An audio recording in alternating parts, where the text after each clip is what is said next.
Hello class 3, good morning to you all. This is Tarun Kumar Srivastava here from St. Thomas International School online study portal. I am here in front of you with your English book in my hand. I am here to teach you chapter 2nd, which is the ant and the grasshopper, means Chinti or Tiddy. In the starter section, two pictures have been given here. In the first one, a lion has been shown under a tree resting itself. पहली तस्वीर में एक शेर को एक पेड़ के नीचे सोता या आराम करता हुआ दिखाया गया है. In the other picture, a lion has been shown chasing down a deer. दूसरी तस्वीर में एक शेर को एक हिरन को पकड़ता हुआ या उसका पीछा करता हुआ दिखाया गया है. डिस्कस इन ग्रुप सेक्शन में कुछ क्वेश्चंस दिए गए हैं. I am going to discuss them one by one. Kindly listen to me carefully. In the first question it has been given, what do you see in the above pictures. ऊपर की तस्वीरों में आप क्या देखते हैं. ऊपर की दो तस्वीरों में दो दृश्य है. एक में एक शेर पेड़ के नीचे आराम कर रहा है, दूसरे दृश्य में एक शेर एक हिरन का पीछा कर रहा है. In the second question, are this same और डिफरेंट.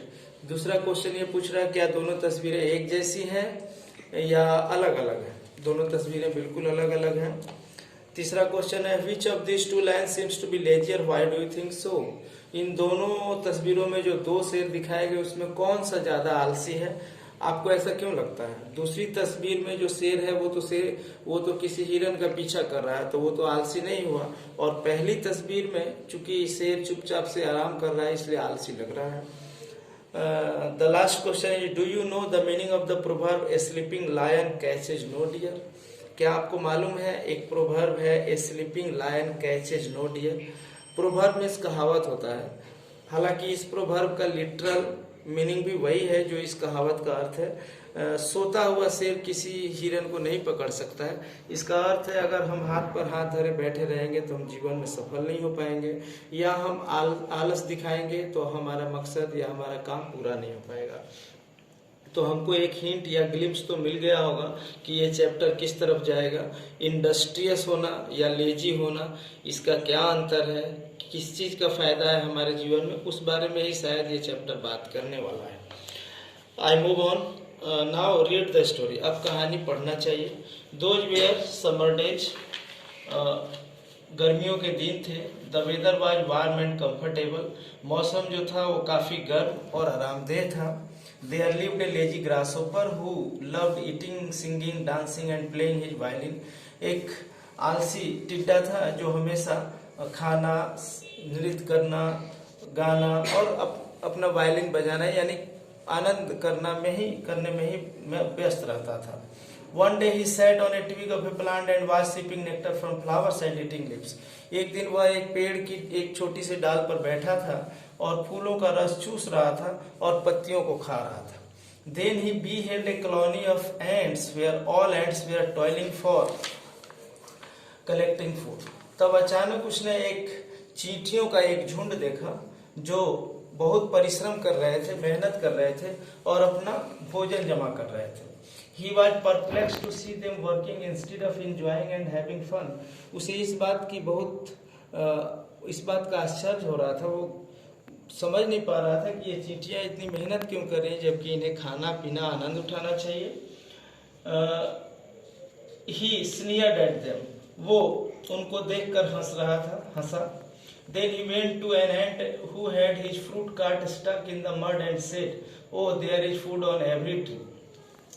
तब वह एक ऐसी चींटी के पास गया जिसका भोजन का जो ठेला था वो किसी कीचड़ में फंस गया था और वो बोला, oh there is food on every tree. देखो भोजन तो सारे पेड़ पर मौजूद है. I see no reason to worry and work. वो बोला मैं तो देखता नहीं हूँ कि कोई काम करने की अभी जरूरत है, तुम लोग इतना परेशान क्यों हो. ही sang, oh the world owes us a living. देखो वो गाना गाया कि दुनिया हमारा कर्जदार है, वो तो हम लोगों के लिए खाने पीने सब चीज की व्यवस्था करके छोड़े ही हुए हैं, हम लोग को इतना मेहनत करने की जरूरत क्या है. He asked them and to dance and they danced and had fun. उसने चींटियों से कहा कि वे भी नाचें और वे लोग नाचे और उन लोगों ने भी आनंद उठाया. While they were dancing, the queen ant came and found the member of her colony dancing instead of her. जब सारी चींटियां डांस कर रही थी तो रानी चींटी आई और उसने देखा कि उसके मेंबर्स जो थे वो काम करने की जगह नृत्य कर रहे थे. She gazed at him angrily. वह उन पर गुस्से से देखी. The ant jumped with fear and ran back to pull his cart. चींटी डर के मारे उछली और अपना भोजन का ठेला खींचने लगी. Then the queen ant neared the grasshopper and said. उसके बाद रानी चींटी टिड्डी के पास गई और बोली, You will change your song when winter comes and all is covered with snow. तुम भी अपना गाना बदल लोगे जब जाड़े का मौसम आएगा ना और चारों तरफ भोजन की दिक्कत हो जाएगी, तब तुम्हें पता लगेगा. The grasshopper unheeded queen's warning and said. Grasshopper को चींटी की वार्निंग का कोई फर्क नहीं पड़ा और वो बोला, oh winter is a long way off. अभी तो जाड़ा आने में बहुत दिन है. Come on let's dance. चलो तुम भी आ जाओ, डांस करते हैं, अभी छोड़ो tension.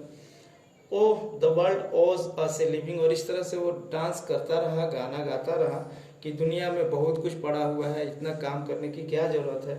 Oh the world owes us a living. sang he while playing his violin. और जब वो आनंद से अपना वायलिन बजा के ये गाना गाता रहा और दूसरों को मजाक बनाता रहा. The queen move to her place being unconvinced. और रानी जो थी वो भी अपने जगह पे चली गई, रानी चींटी, और उसके बाद से उसको फर्क नहीं पड़ा, वो अपने काम में लगी रही. देन विंटर केम. तब जाड़े का मौसम आया. It was freezing cold and snowy. काफी जमा देने वाली ठंडक पड़ रही थी, चारों तरफ बर्फ ही बर्फ थे.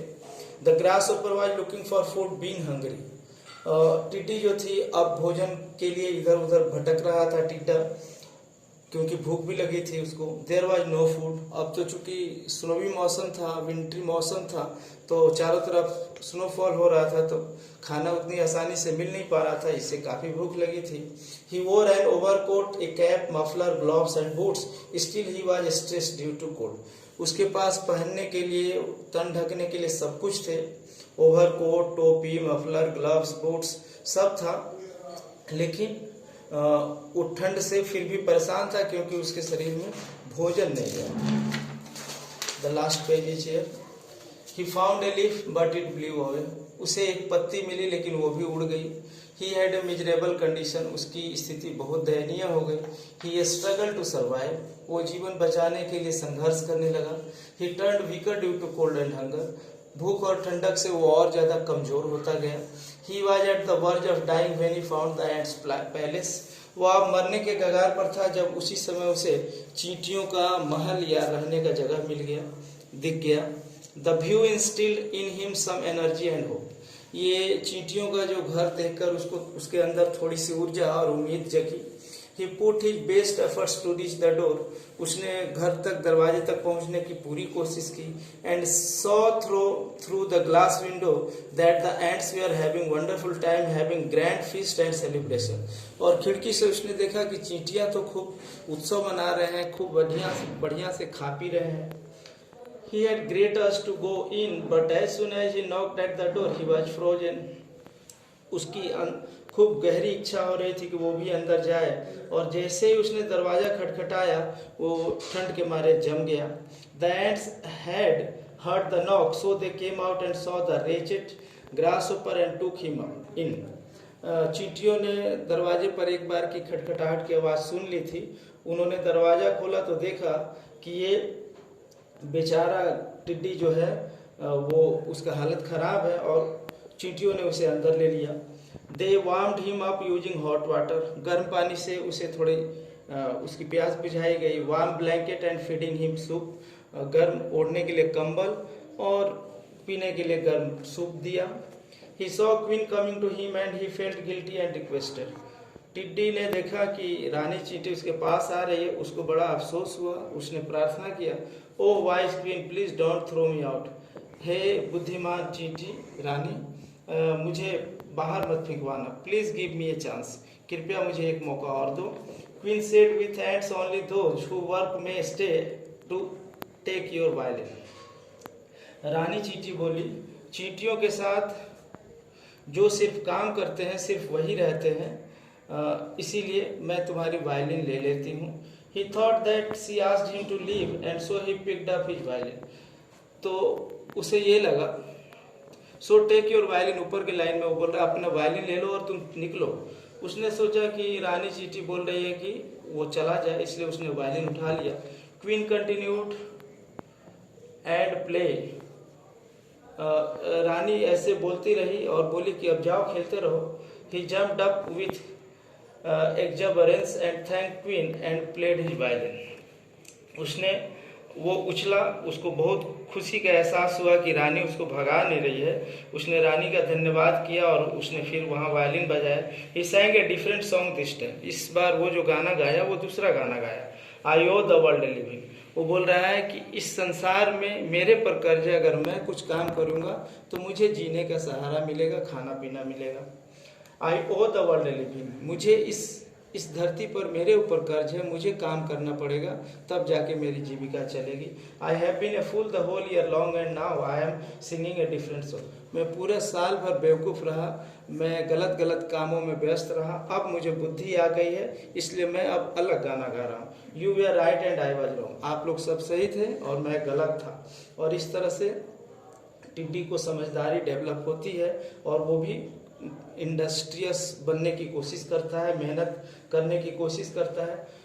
डियर स्टूडेंट्स, ये कहानी तो टिड्डी और चींटी के माध्यम से दी गई है, लेकिन जो जो एक्शंस दिखाए गए हैं वो ह्यूमन बींग्स को टीच करने के लिए, इंस्पायर करने के लिए दिए गए हैं। इससे इस कहानी से हमें ये सीख मिलती है कि हमें अगर अपने जीवन में सफलता पानी है, हमें आगे बढ़ना है, सफल होना है, खुश रहना है, तो हमें उसके मुताबिक परिश्रम और मेहनत करना पड़ेगा। हमें आलस से अपने जीवन को नहीं चलाना चाहिए। In the end I hope you all have understood the chapter well. If there will be any problem, any misunderstanding or any type of problems in studying the chapter from your side, you may communicate on our WhatsApp page. Word it, tick the correct answer of all objective questions, question answers and doable part will be provided by me within a day or two on your WhatsApp page. Till then, take care, study well and be safe. Thank you.